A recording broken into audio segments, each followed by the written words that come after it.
और इस बीच एक बड़ी खबर है मुरैना से, जहां रेत माफियाओं के हौसले लगातार बुलंद हो रहे हैं और वन विभाग की टीम पर एक बड़ा हमला हुआ है। रेत माफियाओं ने हमला कर दिया। रेत से भरे ट्रैक्टर ट्रॉली यहां से माफिया छुड़ा कर ले गए। माफिया और वन विभाग के बीच झड़प हुई। झड़प का वीडियो वायरल हो रहा है। अंबाह थाना क्षेत्र के अंबाह शहर की यह घटना है। ये तस्वीरें आप देखिएगा।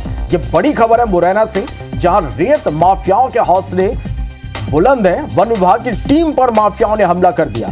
रेत माफियाओं ने हमला किया। रेत से भरे ट्रैक्टर ट्रॉली को माफिया छुड़ा कर ले गए।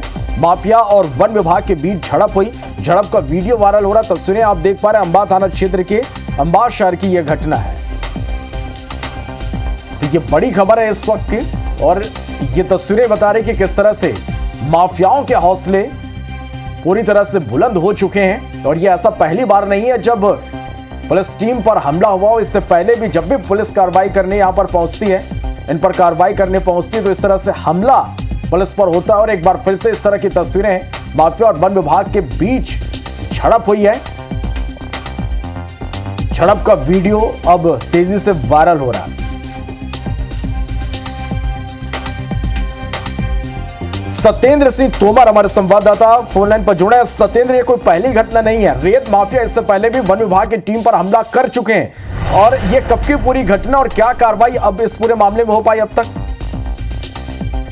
जिस तरीके से रेत माफियाओं की सूचना वन विभाग की टीम को मिली थी, वन विभाग की दो अलग अलग टीमें अलग अलग कार्रवाई कर रही थी। उसी दौरान जब अंबाह इलाके में ये वन विभाग की टीम पहुंची थी, तो उन्हें एक ट्रैक्टर ट्रॉली जो चंबल नदी से रेत का भरा हुआ देखा, तो इन्होंने रेत जो वन विभाग की टीम ने उसको ट्रैक्टर ट्रॉली को जब्त कर लिया था। उसके बाद में जैसे ही चूंकि जो माफिया के लोग थे, उन्हें जो आगे बाइकर्स जो रैकी करते हैं, उन्हें सूचना मिली, तो वो एकत्रित होकर आए और बाइक को वन विभाग की गाड़ियों के सामने पटक कर, और जिस तरीके से रेत का जो ट्रैक्टर ट्रॉली थे उनको ले जाने में कहीं ना कहीं छुड़ाकर भागने में सफलता हासिल की थी। हालांकि वन विभाग के जो कर्मचारी थे वो भी कम थे, और बताया जा रहा है कि पुलिस के अधिकारियों को भी सूचना दी गई थी, लेकिन हो सकता है कि इन कारणों से पुलिस मौके पर नहीं पहुंच पाई। ये भी कई कारण निकल कर आते हैं। हालांकि वन विभाग की जो टीम थी, वो जो कर्मचारी थे वो कम थे, इस कारण से वो माफिया जिस तरीके से लाठी डंडों से लैस होकर और ट्रैक्टर ट्रॉली को छुड़ाने में सफलता हासिल करके ले गए। तो साफ तौर से देखने में आता है कि जिस तरीके से माफियाओं पर कार्रवाई करने की बात तो कही जाती है, वन विभाग लगातार कार्रवाई करती है, और अन्य विभागों की बात की जाए जैसे माइनिंग है, पुलिस है, इनको भी कार्रवाई करनी चाहिए, लेकिन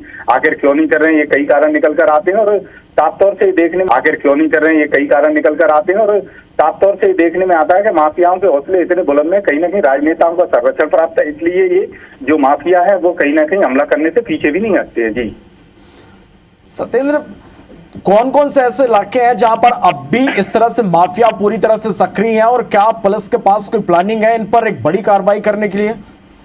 बिल्कुल, देखा जाए जिस तरीके से अगर रेत के अवैध उत्खनन की बात की जाए, तो सरायतुला थाना इलाके के 3-4 ऐसे घाट हैं जिन पर, और अंबा, फूरसा, नगरा, मगरा और तमाम सारे जो इलाके हैं उनसे चिन्नौनी की बात की जाए या सबलगढ़ इलाके की बात की जाए, तो इन थानों में सबसे ज्यादा जो रेत का उत्खनन है वो सबसे अधिक होता है। हालांकि पुलिस अधिकारियों की बात की जाए तो चूंकि जिस तरीके से पुलिस अधीक्षक जो समीर सौरभ है, उन्होंने पूर्व में ही अपने जो विभाग के अधिकारी कर्मचारी हैं उनसे स्पष्ट ही कह दिया कि रेत की जो कार्रवाई की बात है तो वो संयुक्त, अगर वन विभाग की टीम पुलिस का सहयोग मांगती है तो कार्रवाई करे, अन्यथा पुलिस कोई कार्रवाई नहीं करे। इसके लिए वन विभाग और टास्क फोर्स की जो गठन किया गया है। लेकिन टास्क फोर्स की बात की जाए तो टास्क फोर्स के अध्यक्ष कलेक्टर रहते हैं, और जो सचिव है वो कहीं ना कहीं पुलिस अधीक्षक रहते हैं। तो इन लोगों को, हालांकि अभी हाल ही में जब मुख्यमंत्री का दौरा हुआ था, उस समय रेत का जो राजघाट का उत्खनन है वो पूरी तरह से प्रतिबंध कर दिया गया था।